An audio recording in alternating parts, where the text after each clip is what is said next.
আমন্ত্রণ যমুনা আইডেসতেই জানিয়ে দেব শিরোনামগুলো।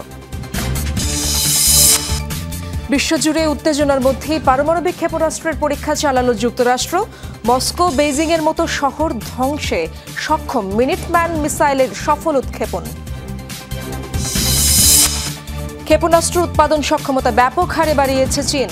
136টির মধ্যে 60% বেশি সামরিক স্থাপনার সক্ষমতা বাড়ানো হয়েছে বলছে সিএনএন।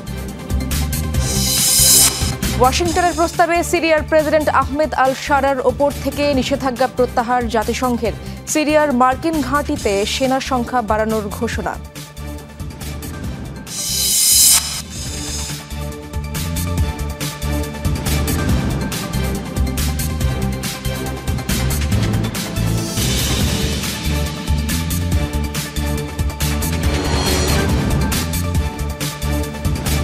দর্শক, এতক্ষণ শিরোনামগুলো দেখছিলেন। পুরো সময় জুড়ে আপনাদের সাথে থাকবো আমি ইশরাত জাহান। বিশ্বজুড়ে উত্তেজনার মধ্যেই পারমাণবিক ক্ষেপণাস্ত্রের পরীক্ষা চালালো যুক্তরাষ্ট্র। সফলভাবে উৎক্ষেপণ করা হয়েছে আন্তঃমহাদেশীয় মিনিটম্যান 3 মিসাইল, যার এক বিস্ফোরণে মুহূর্তেই ধ্বংস হয়ে যেতে পারে মস্কো বেইজিং এর মতো বড় বড় শহর। মার্কিন প্রেসিডেন্ট ডোনাল্ড ট্রাম্পের ঘোষণার এক সপ্তাহ যেতে না যেতেই পরমাণু ক্ষমতা সম্পন্ন ক্ষেপণাস্ত্রের এই পরীক্ষা চালালো ওয়াশিংটন। বুধবার স্থানীয় সময় রাত ক্যালিফোর্নিয়ার ভ্যান্ডেনবার্গ ঘাঁটি থেকে বহুল আলোচিত মিনিটম্যান 3 আন্তঃমহাদেশীয় ক্ষেপণাস্ত্র উৎক্ষেপণ করে মার্কিন স্পেস ফোর্স। পারমাণবিক অস্ত্র বহনে সক্ষম মিসাইলটি নির্ভুলভাবে আঘাত হানে লক্ষ্যবস্তুতে। প্রশান্ত মহাসাগরের ওপর দিয়ে প্রায় 7000 কিলোমিটার উড়ে মার্শাল দ্বীপপুঞ্জের একটি টার্গেটে আঘাত হানে মিসাইলটির ক্লাস্টার ওয়ারহেড। তবে কোনো পারমাণবিক অস্ত্র বহন করছিল না এটি। শক্তিমত্তার জানান দিতে ডোনাল্ড ট্রাম্পের ঘোষণার এক সপ্তাহের মধ্যেই এমন পরীক্ষা চালালো ওয়াশিংটন। প্রায় 14,000 কিলোমিটার দূরের লক্ষ্যবস্তুতেও আঘাত হানতে পারে মার্কিন মিনিটম্যান 3 মিসাইল। একই সাথে 3টি নিউক্লিয়ার ওয়ারহেড বহন করতে পারে এটি। ভূপৃষ্ঠ থেকে নির্দিষ্ট উচ্চতায় বিস্ফোরিত হয়ে যেগুলো আলাদা আলাদা স্থানে লক্ষ্যভেদ করতে পারে। ঘণ্টায় 24,000 কিলোমিটার বেগে ছুটতে সক্ষম মিসাইলটি, যেটিকে মার্কিন সমরাস্ত্র সক্ষমতার অন্যতম গুরুত্বপূর্ণ প্রতীক বলে বিবেচনা করা হয়। ডোনাল্ড ট্রাম্প দ্বিতীয় মেয়াদে ক্ষমতায় আসার পর চলতি বছরের ফেব্রুয়ারিতেও একই মিসাইলের পরীক্ষা চালায় যুক্তরাষ্ট্র। বর্তমানে মিনিটম্যান মিসাইলের 3টি সংস্করণ রয়েছে, যার সবকটি রাশিয়া কিংবা চীনে আঘাত হানতে সক্ষম। কয়েকদিন আগেই পারমাণবিক ক্ষমতা সম্পন্ন ক্রুজ মিসাইল ও সুপার টর্পেডোর পরীক্ষা চালায় রাশিয়া। দেশটির প্রেসিডেন্টের তরফ থেকে আসে পারমাণবিক পরীক্ষা চালানোর ঘোষণাও। অনিক রহমান, যমুনা নিউজ। মিসাইল উৎপাদন সক্ষমতা ব্যাপক হারে বাড়াচ্ছে চীন। মার্কিন সংবাদ মাধ্যম সিএনএন এর এক অনুসন্ধানী প্রতিবেদনে উঠে এসেছে এই তথ্য। স্যাটেলাইট ইমেজ বিশ্লেষণ ও তথ্য উপাত্ত যাচাইয়ের পর সংবাদ মাধ্যমটি দাবি করেছে, চীনের সামরিক বাহিনীর 136টি ক্ষেপণাস্ত্র সংশ্লিষ্ট স্থাপনার মধ্যে 60% বেশি স্থাপনার আয়তন বাড়ানো হয়েছে। পরাশক্তিদের এই অস্ত্র প্রতিযোগিতা বাড়াচ্ছে বিপর্যয়ের ঝুঁকি।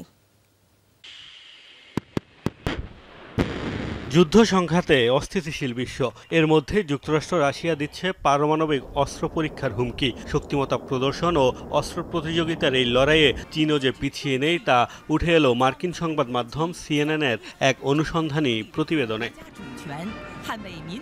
মার্কিন এই সংবাদ মাধ্যমের তথ্য বলছে, গত 5 বছরে মিসাইল উৎপাদন কেন্দ্রের ব্যাপক সম্প্রসারণ করেছে চীন।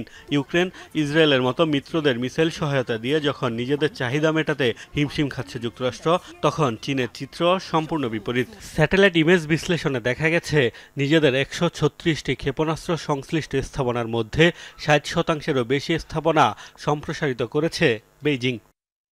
সিএনএনের দাবি, মিসাইল উৎপাদনের সাথে জড়িত 99টি সাইট শনাক্ত করেছে তারা, যার মধ্যে 65টির আয়তন বাড়ানো হয়েছে। এছাড়া গত 5 বছরে দেশটির রকেট ফোর্সের অধীনে থাকা 37টি ঘাঁটির মধ্যে 22টি সম্প্রসারণ করা হয়েছে।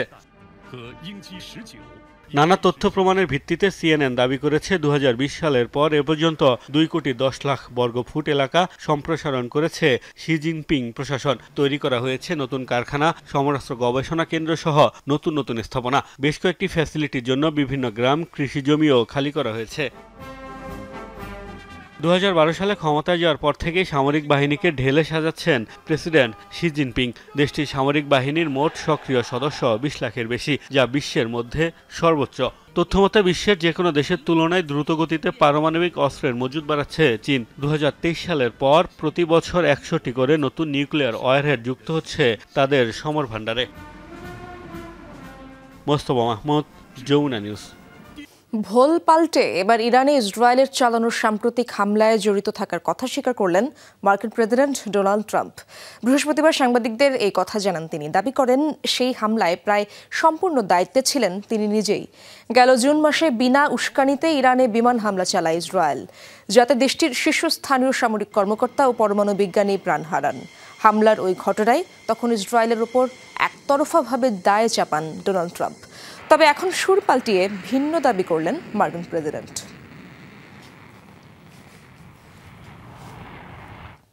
আন্তর্জাতিক বাহিনী খুব শিগগিরই গাজায় কাজ শুরু করবে একথা জানিয়েছেন মার্কিন প্রেসিডেন্ট ডোনাল্ড ট্রাম্প। বৃহস্পতিবার হোয়াইট হাউসে এক সংবাদ সম্মেলনে এমন মন্তব্য করেন তিনি।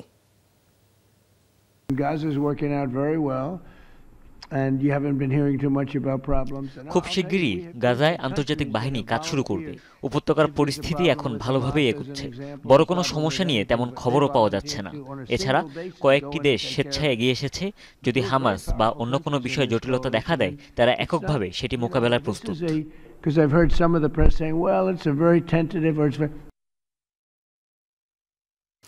2 বছরের গৃহযুদ্ধের পর যুদ্ধবিরতি প্রস্তাবে রাজি হয়েছে সুদানের আধা সামরিক বাহিনী RSF। বৃহস্পতিবার এক বিবৃতিতে যুক্তরাষ্ট্র নেতৃত্বাধীন কোয়াডের প্রস্তাবিত চুক্তিতে সম্মতি জানায় বাহিনীটি। এতে মধ্যস্থতা করেছে সৌদি আরব, মিশর ও সংযুক্ত আরব আমিরাত। মানবিক দৃষ্টিকোণ থেকে বেসামরিকদের সুরক্ষার কথা বিবেচনা করে যুদ্ধ থামানোর এই সিদ্ধান্ত বলে বিবৃতি জানিয়েছে RSF। যদিও এখন পর্যন্ত কোনো মন্তব্য করেনি প্রতিপক্ষ সুদানের সামরিক বাহিনী। ধারণা করা হচ্ছে চুক্তিটি কার্যকর হলে আপাতত 3 মাসের জন্য বন্ধ থাকবে সংঘাত। খোঁজা হবে চলমান রাজনৈতিক সংকটের সমাধানও। ক্ষমতার লড়াইকে কেন্দ্র করে 2023 সাল থেকে সুদানিজ আর্মির সাথে প্যারামিলিটারি RSF এর সংঘর্ষ চলছে। সুদানের আল-ফাশিরে নিরীহ মানুষের ওপর হওয়া নারকীয় বর্বরতার অভিজ্ঞতা তুলে ধরেছেন শহরটি থেকে পালিয়ে আসা বাসিন্দারা। মাইলের পর মাইল পথ পাড়ি দিয়ে তাওইলা, আদ্দাব্বা, তাওইশা ও মেলিট সহ বিভিন্ন স্থানে আশ্রয় নিয়েছেন তারা। প্রাণে বেঁচে গেলেও ভুলতে পারছেন না চোখের সামনে হওয়া হত্যাযজ্ঞ, ধর্ষণ আর অত্যাচারের ভয়াবহ স্মৃতি। প্যারামিলিটারি বাহিনী RSF আল-ফাশিরের ক্ষমতা দখলের পর শহরটি থেকে এ পর্যন্ত পালিয়েছে অন্তত 81,000 মানুষ। ঘণ্টার পর ঘণ্টা পায়ে হেঁটে অবশেষে দেখা মিলেছে আশ্রয় শিবিরের। তবে এখনও বেসামরিক মানুষগুলোকে তাড়া করে বেড়াচ্ছে আল-ফাশিরের বিভীষিকা। আধা সামরিক বাহিনী RSF এর নারকীয় তাণ্ডব থেকে কোনো মতে প্রাণে বেঁচেছেন তারা। নিজ শহর থেকে পালিয়ে যে যেদিকে পেরেছেন নিয়েছেন আশ্রয়। দুধের শিশু, বৃদ্ধ বাবা মা সবাইকে নিয়ে করেছেন অনিশ্চিত যাত্রা। মানবাধিকার সংগঠনগুলোর হিসাবে RSF ক্ষমতা দখলের পর এরই মাঝে আল-ফাশির থেকে পালিয়েছেন 81,000-এরও বেশি মানুষ, যাদের মধ্যে উত্তর দারফুরের শহর তাওইলায় আশ্রয় নিয়েছে অন্তত 60,000 সুদানিজ। উত্তর দারফুরের আরেক শহর আদ্দাব্বায়ও ঠাঁই হয়েছে বহু বাস্তুচ্যুত মানুষের। এছাড়া তাওইশা ও মেলিট সহ আল-ফাশিরের আশেপাশের বিভিন্ন স্থানে তৈরি করা হয়েছে অস্থায়ী শিবির। কোনো মতে প্রাণে বেঁচে গেলেও কোনোভাবেই দুঃসহ স্মৃতি ভুলতে পারছে না অসহায় এই মানুষগুলো। এমন নারকীয়তার মাঝেও বেঁচে ফিরেছেন তা যেন বিশ্বাসই হচ্ছে না তাদের। রাস্তায় মানুষকে মারধর, ধর্ষণ, বেত্রাঘাতের শিকার হতে দেখেছি আমরা। লাঠি ও বিভিন্ন জিনিস দিয়ে মারা হচ্ছিল তাদের, এমনকি গাড়ি চাপাও দেয়া হচ্ছিল। রাস্তায় অনেক লাশ পড়েছিল। অনেকটা পথ হাঁটার ফলে ক্লান্তিতে আর নির্যাতনের কারণে ঢলে পড়ছিল তারা, যাদের অধিকাংশই ছিল নারী আর শিশু। আশঙ্কা করা হচ্ছে এখনও আল-ফাশির শহরে আটকে আছে অন্তত 2 লাখ বাসিন্দা।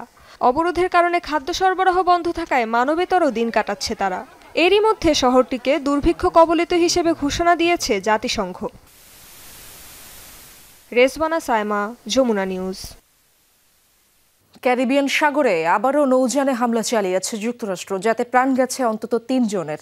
বৃহস্পতিবার দেশটির যুদ্ধমন্ত্রী পিট হেগসেথ নিশ্চিত করেন এই তথ্য। তার দাবি, মার্কিন সেনাদের হামলার শিকার নৌযানটিতে মাদক চোরাচালানে ব্যবহার হচ্ছিল। সামাজিক মাধ্যমে দেয়া এক পোস্টে হেগসেথ জানান, একটি সন্ত্রাসী গোষ্ঠীর ছিল নৌযানটি, যদিও তিনি কোনো তথ্য প্রমাণ দেননি। গত সেপ্টেম্বর থেকে ক্যারিবিয়ান সাগরে একের পর এক হামলা চালাচ্ছে যুক্তরাষ্ট্র, যাতে এ পর্যন্ত ৬০ জন নিহত হয়েছে। ইউরোপের আকাশে থামছেই না রহস্যজনক ড্রোনের আনাগোনা। এই উড়োজানের কারণে আবারও বিঘ্ন হল বেলজিয়াম ও সুইডেনের বিমান চলাচল। শুক্রবার বেলজিয়ামের লিয়েজ বিমানবন্দর সাময়িকভাবে বন্ধ করে দেওয়া হয় বিমান চলাচল। এর আগে বৃহস্পতিবার দেশটির ব্রাসেলস বিমানবন্দরেও দেখা যায় ড্রোনের উপস্থিতি। এতে সাময়িকভাবে বন্ধ করে দেওয়া হয় বিমানবন্দরের সব কার্যক্রম। স্থানীয় সংবাদ মাধ্যমগুলো জানায়, একটি সামরিক ঘাঁটি সহ দেশের বিভিন্ন অংশে দেখা গেছে রহস্যময় এসব ড্রোন। একই দিনে সুইডেনের আকাশেও দেখা যায় এই উড়োযান। ফলে বৃহস্পতিবার রাতে বন্ধ করে দেওয়া হয় গোটেনবার্গ ল্যান্ডভেটার বিমানবন্দরের বিমান চলাচল।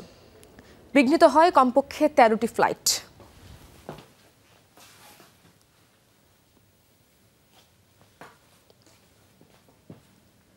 সিরিয়ার প্রেসিডেন্ট আহমেদ আল শারার ওয়াশিংটন সফরের ঠিক আগেই তার উপর থেকে নিষেধাজ্ঞা প্রত্যাহার করল জাতিসংঘের নিরাপত্তা পরিষদ। যুক্তরাষ্ট্রের প্রস্তাবের এই সিদ্ধান্ত নেয় জাতিসংঘ। এদিকে সিরিয়ার মার্কিন সামরিক ঘাঁটিতে সেনা সদস্য বৃদ্ধি করছে ওয়াশিংটন। হঠাৎই সিরিয়া নিয়ে যুক্তরাষ্ট্রের এসব কূটনৈতিক পদক্ষেপ আন্তর্জাতিক মহলে জন্ম দিয়েছে নানা জল্পনার। বিশেষজ্ঞরা বলছেন, এর পেছনে রয়েছে ওয়াশিংটনের বিভিন্ন ভূরাজনৈতিক ও কৌশলগত স্বার্থ। দীর্ঘ ১ দশকেরও বেশি সময় পর জাতিসংঘের নিষেধাজ্ঞার আওতামুক্ত হলেন সিরিয়ার প্রেসিডেন্ট আহমেদ আল শারা। বৃহস্পতিবার যুক্তরাষ্ট্রের প্রস্তাবিত খসড়া প্রস্তাবের ভিত্তিতে এই সিদ্ধান্ত নেওয়া হয়। নিরাপত্তা পরিষদের ১৫ সদস্যের মধ্যে ১৪টি প্রস্তাবের পক্ষে। প্রেসিডেন্টের পাশাপাশি দেশটির স্বরাষ্ট্রমন্ত্রী আনাস খাত্তাবের উপর থেকেও নিষেধাজ্ঞা প্রত্যাহার করা হয়েছে। এখনই সিরিয়ার এগিয়ে যাওয়ার সময়। প্রেসিডেন্ট আল শারা ও স্বরাষ্ট্রমন্ত্রী খাত্তাবকে নিষেধাজ্ঞার তালিকা থেকে বাদ দেওয়ার ফলে দেশটির জনগণের জন্য এই সুযোগ কাজে লাগানো সহজ হবে। সিরিয়ার সাথে যুক্তরাষ্ট্রসহ পশ্চিমা দেশগুলোর সম্পর্ক স্বাভাবিক করার প্রক্রিয়া শুরু হয়েছে আগেই।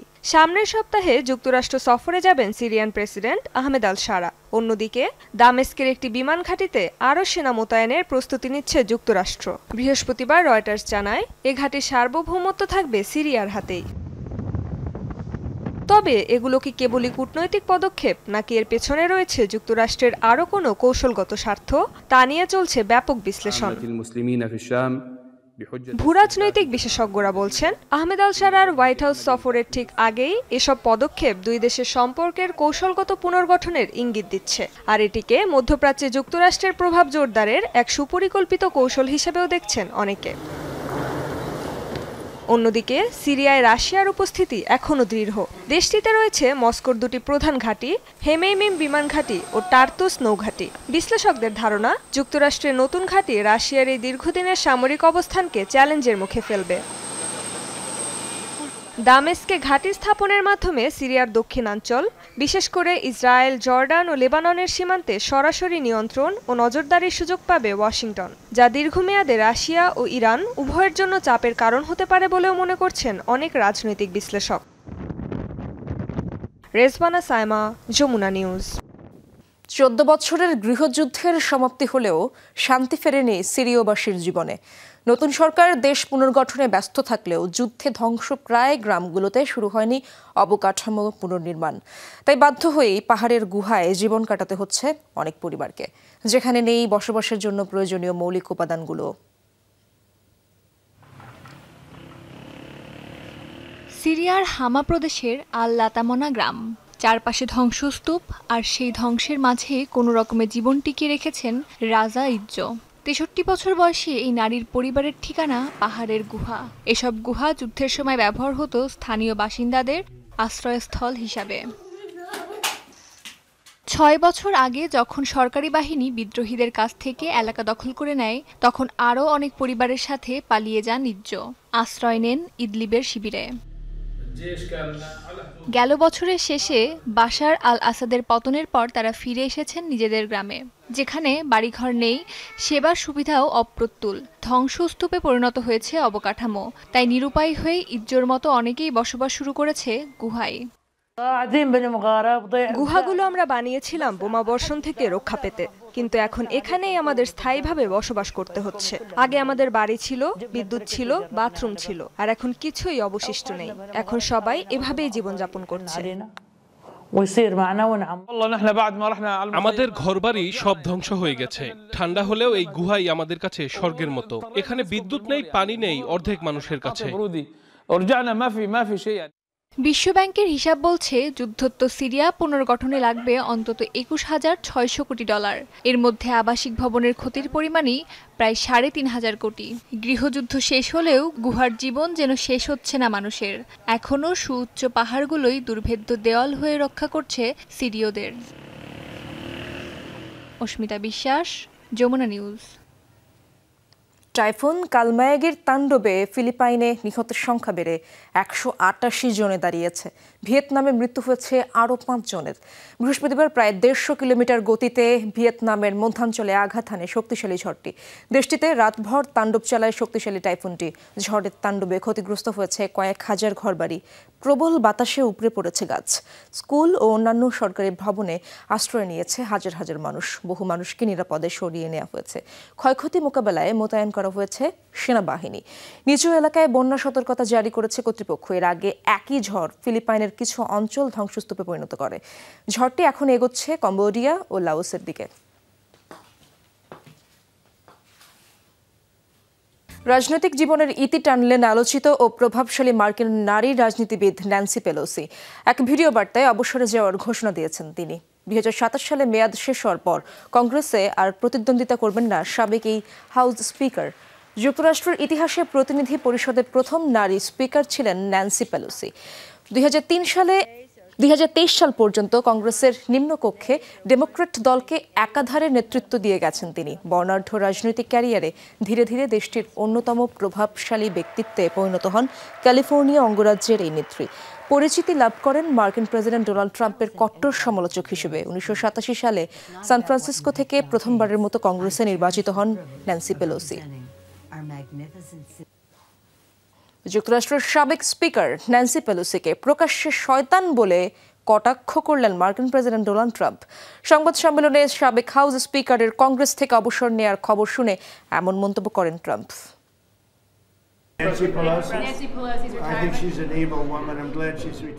ন্যান্সি পেলোসি একজন শয়তান নারী। তার অবসরে যাওয়ার খবর শুনে আমি খুবই আনন্দ পেয়েছি।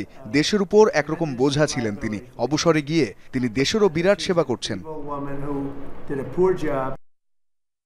ভারতের প্রধানমন্ত্রী নরেন্দ্র মোদীর সাথে সম্পর্ক স্বাভাবিক হওয়ার ইঙ্গিত দিয়েছেন মার্কিন প্রেসিডেন্ট ডোনাল্ড ট্রাম্প। সংবাদ সম্মেলনে জানান, আলোচনার ফলে রাশিয়া থেকে জ্বালানি ক্রয় না করার সিদ্ধান্ত নিয়েছে ভারত। আলোচনা খুবই ফলপ্রসূ হয়েছে। রাশিয়া থেকে জ্বালানি না কেনার সিদ্ধান্ত নিয়েছে মোদি। তিনি আমার বন্ধু, আমাকে তার দেশ ভ্রমণের দাওয়াতও দিয়েছেন তিনি। যত সমস্যায় আসুক আমরা সমাধান করে ফেলতে পারবো।